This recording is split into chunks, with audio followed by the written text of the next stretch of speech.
Skin and Heart Away Southern T. Back with another EP.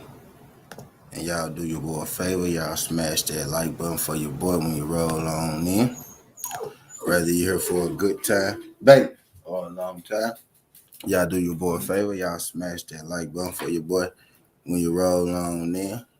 Before I get started, let me say what's up to my people in the building. I ain't gonna keep too much of y'all time this morning. What's good, Kurt? Appreciate you sliding through. My guy Ray Buck, salute. My brother D Free in the building. TWT in the building. Appreciate you sliding through. We about to get this screen up. We about to get right into it. The first fight we start with who I got up here. The first fight I got up here is John Young Park. We got John Young Park, the Iron Turtle, 31 years old, 6 foot, 185 pounds, 5 knockouts, 3 submissions, 6 decisions, 1 knockout loss, 2 submission losses, and 2 decision losses. Right? This is about as going down at the 185 weight class. We got John Young Park facing off against Joseph Holmes. John Young Park was victorious in his last fight against Eric Anders, split decision win, and he lost his previous fight before that against Gregory Rodriguez. We got John Park facing off against Joseph Holmes. Oh yeah, my bad. Let me tell you where these guys from. John Young Park is from South Korea, Seoul, South Korea. We got Jonathan Holmes, 8-2, 27 years old, 6'4", also at 185, of course. 8 wins, 2 losses, 2 knockout wins, 6 submission wins. So he's well versed on the ground, and 2 decision losses.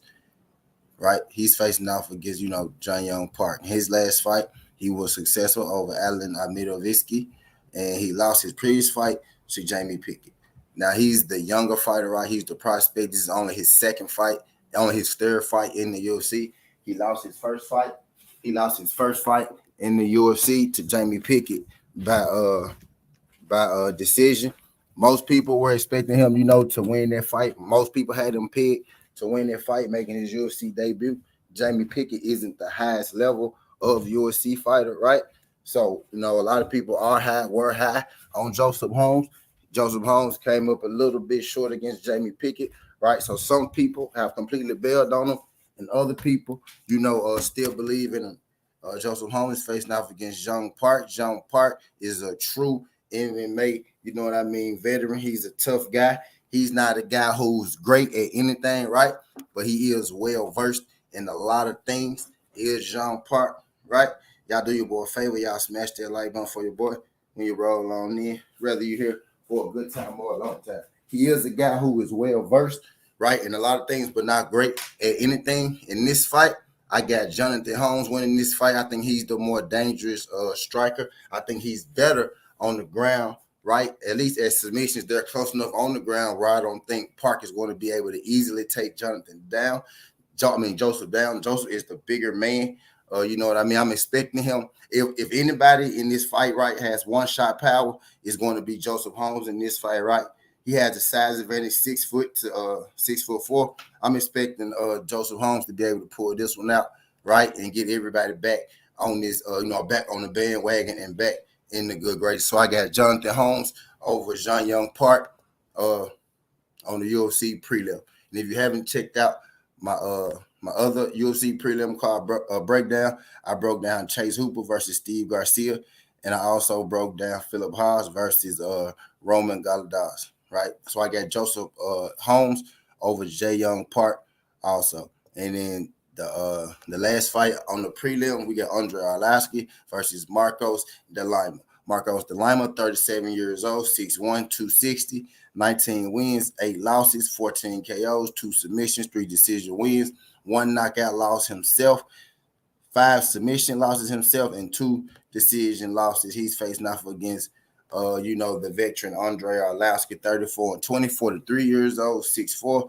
246, 17 KOs, 3 submission wins, 14 decision wins, been knocked out 11 times, 2 submission losses and 7 decision losses and 2 no contests. Andre Arlovski is on the win streak. Jay Collier, UFC veteran, former middleweight, decent fighter. Jared Verrata, decent fighter. Carlos Felipe, he looked good in that fight. And Chase Sherman, decent fight, He lost to Aspinall in 2021, which was, a competitive fight for all his work. So he's been active, nonetheless. He's facing off against Marco De Lima. Right in this fight, Marcos De Lima, is the favorite. I think Marcos De Lima is the younger guy. One guy 37, the other guy, 43. Neither guy is really young at all, right? But he is younger than De Lima. In this fight, I'm going with De Lima. He's more so the guy with the one punch, knockout power. If he can get out the first round, then Arlovski can make that jump interesting. But I got Lima, probably stopping Andre Arlovski in the first round in this. If Lima lose this fight, I'd be surprised. I'd be surprised. But those are my picks. Those are my picks. I got Holmes to be Park, and I got Lima to be Andre Arlovski. Y'all do your boy a favor. Y'all smash that like button. Appreciate everybody sliding through this thing. Skin Hardaway 7T. This ain't the past. This ain't the future. And it's the present. That's how we rocking. And I'm out. Look.